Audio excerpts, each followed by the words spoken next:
Hello, civics class. I'm Mr. Parsons. And I'm Mr. Hilbig. Today we're going to teach you about the competition of values in government. Competition's a pretty good thing, isn't it, Mr. Parsons? Oh, Mr. Hilbig, it's a great thing.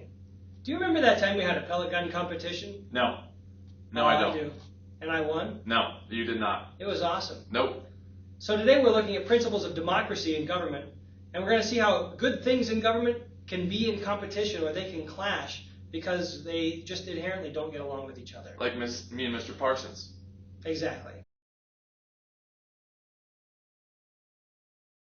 So first off, we're going to look at individual rights. Individual rights are the rights that you have as a person, or the protections that you have from other people. So like the police can't detain you for long periods of time, that kind of good stuff. Another example would be like going up on the mesa to chop down some firewood. Hey, I need to keep my house warm during the winter time, and I need lots of firewood to do it.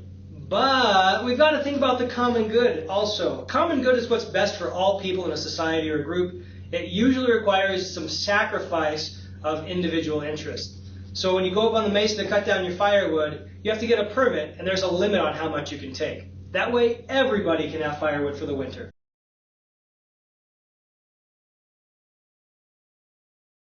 To totally focus on individual rights is to ignore progress in communities. But to totally focus on the common good is to ignore the individual. So both the community and the individual are important.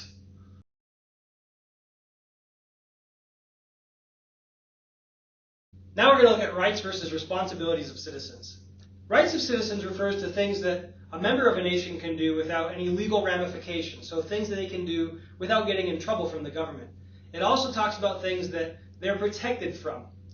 An example of a right of a citizen would be the right to speak freely. I can say whatever the... Whoa there, Mr. Parsons. We also have responsibilities as citizens. These are things that we don't necessarily have to do, but we are kind of obligated to do. Things like voting.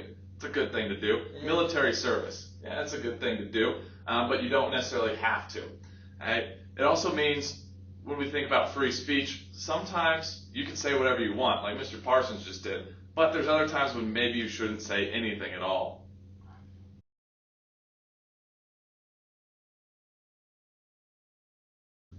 So rights require responsible use by citizens. Sometimes responsibility trumps a right. Mr. Hilbig, what would happen if you yelled fire at a crowded theater? Like this? Fire! So what right was involved there, Mr. Hilbig?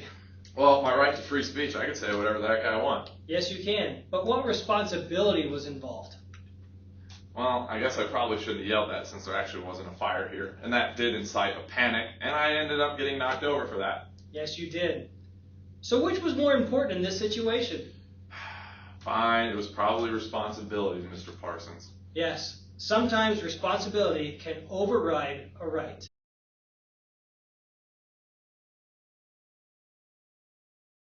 Now we're going to look at freedom versus security. Freedom is the power to determine your own actions without government restraint or government laws and interventions.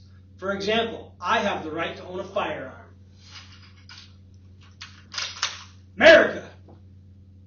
However, security says that the government should protect us from others, which often requires making laws about things that you can or can't do, like having firearms and weapons in a school or a public place. I'm going to have to take that away for other people's sake. I have a right.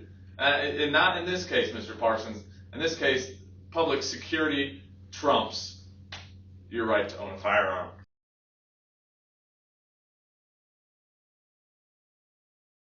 To give everyone total freedom would be very risky. There would be no regulation on weapons, dangerous substances, or risky behavior. Heck, we'd have what's called total anarchy, and that's not good for anybody.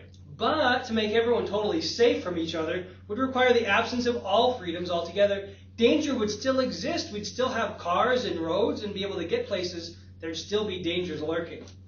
Everyone wants some degree of security. And everyone wants some degree of freedom. So, let's compromise.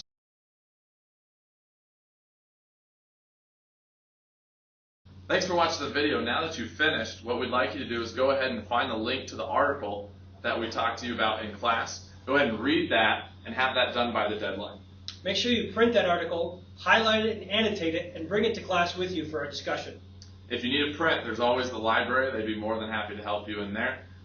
We will be having a writing prompt in a class discussion on this reading, so it's best to have it done before you get to class. Thanks for watching. Have a great day.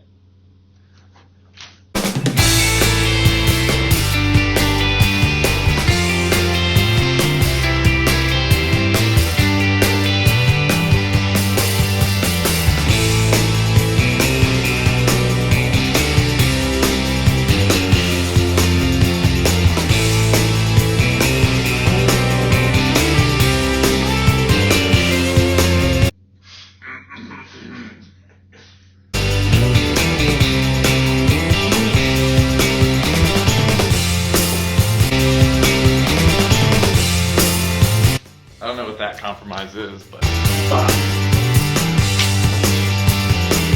gotta make sure my hair is all good. I should just change my part, go this way now. It's been going the other way the whole time. So to give now we need to talk about freedom versus security. We're gonna talk about freedom versus security just a little bit more. So to give everybody a freedom. Just saying. Give everyone what? Yeah, I think just tell me. We don't need to do that. Don't answer.